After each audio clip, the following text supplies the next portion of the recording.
বাংলাদেশের ইতিহাসে চাঞ্চল্যকর হত্যাকাণ্ডের একটি হলো সাগর রুনি হত্যাকাণ্ড। এটি শুধু বাংলাদেশ না, বাংলাদেশের বাইরেও মানুষের বিবেককে নাড়া দিয়েছে। সাংবাদিক যুগলকে একই ঘরে হাত পা বেঁধে মারা হয়েছে সন্তানের সামনে। কিন্তু আজ প্রায় 14 বছর হয়ে গেল, তার কোনো রহস্য আমাদের দেশের আইনশৃঙ্খলা বাহিনী উদ্ঘাটন করতে পারছে না।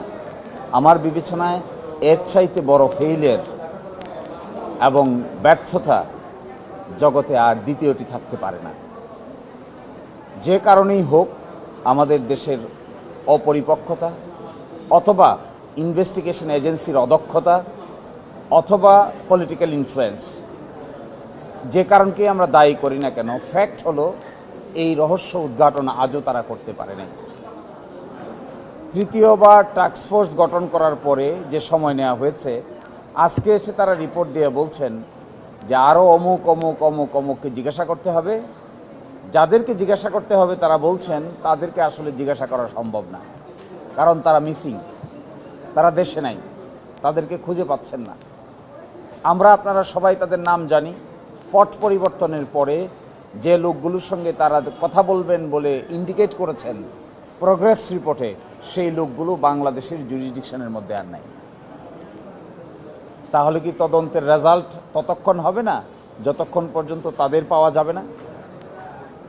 যাদের কথা তারা এখানে বলছেন, তারা তৎকালীন হোম মিনিস্টারের সঙ্গে তারা কথা বলতে চান, তৎকালীন আইজিপির সঙ্গে তারা কথা বলতে চান, তৎকালীন র্যাবের ডিজির সঙ্গে তারা কথা বলতে চান, তৎকালীন একজন আপনাদেরই একজন বিখ্যাত সাংবাদিকের সঙ্গে তারা কথা বলতে চান। এই যে কথা বলতে চান, তারা তো মিসিং, তারা তো নাই, তারা তো বাংলাদেশের সীমার মধ্যে নাই। এবং 4-5টা জায়গায় তারা কতগুলো না না না না বলেছেন, তার সবটুকু আমি এখন বলতে পারছি না। তার মধ্যে উল্লেখযোগ্য বলেছেন যে তারা এখনো মোটিভ খুঁজে পান নাই, ক্লু খুঁজে পান নাই কেন তাদেরকে হত্যা করা হলো। দাম্পত্য কলহ বলছেন না, ব্যবসায়িক দ্বন্দ্ব বলছেন না, পেশাজীবী কোনো কাজ বলছেন না, জমি জমার কোনো বিষয় বলছেন না। তাহলে কি? So this is surprising for all of us যে এই ধরনের ঘটনা এই দেশে ঘটবে, কিন্তু শেষ পর্যন্ত সকলেই ব্যর্থতার পরিচয় দিবে। This is appalling, surprising, heart pouring, painful. এই ধরনের ঘটনা এই দেশে ঘটার পরে যদি ইম্পিউনিটি আমরা দিয়ে দেই, অদক্ষতার কারণেই হোক আর রাজনৈতিক প্রভাবের কারণেই হোক, এই ধরনের ঘটনাকে যদি মার্জনা আকারে দেখা হয়, শেষ পর্যন্ত যদি উদ্ঘাটন করা না হয়, তাহলে আমাদের দেশের বিচারিক সিস্টেম, তদন্ত সিস্টেম একটা ফেইলিওর কর্মকাণ্ড হিসেবে প্রমাণিত হবে। এখানে অত্যন্ত দক্ষ পুলিশ অফিসার আছে, সিআইডি আছে, পিবিআই আছে, পুলিশ ব্যুরো অফ ইনভেস্টিগেশন আছে, ক্রিমিনাল ইনভেস্টিগেশন ডিপার্টমেন্ট আছে, র্যাবের হাতে ছিল। সকলে মিলে ব্যর্থতার পরিচয় দিচ্ছে, কেউই তা উদ্ঘাটন করতে পারছেন না। তাহলে বিষয়টা কি?